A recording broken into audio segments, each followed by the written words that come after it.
Nagkasunog sa isang food park sa Ordaneta, Pangasinan. Sa mga video, tanawang makapal na usok mula sa sunog sa barangay ng Kayasan bago mag-alas 6 ng hapon itong Martes. Ayon sa Bureau of Fire Protection, 6 na stalls ang nadamay sa sunog. Kwento ng food park organizer, nagsimula ang sunog matapos mag-spark ang wire ng isang appliance sa isang pwesto. Wala namang naitalang nasugatan sa sunog. Inaalam pa ang halagang pinsala.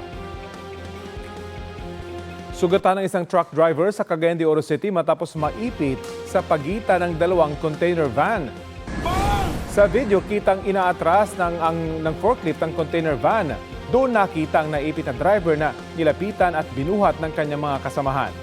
Kwento na isa sa mga kasamahan ng driver, hindi napansin ng forklift operator na naroon pala sa gilid ng container van ng driver nang idinikit niya ang isa pang container van.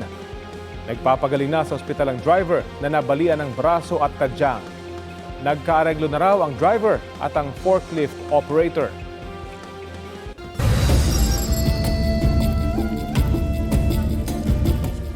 Nalunod ang isang lalaki matapos tumaob ang sinasakyang bangka sa Buldon, Maguindanao del Norte.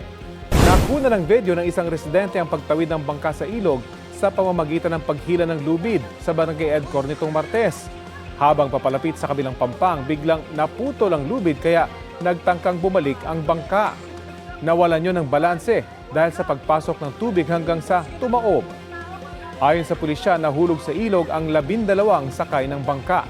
Nakalangoy pabalik sa pampang ang mga sakay maliban sa isa. Natagpuan ang kanyang katawan at isinugod sa ospital pero idineklarang dead on arrival. Dahil sa insidente, nananawagan ng mga residente na tayuan ng tulay ang kanilang lugar.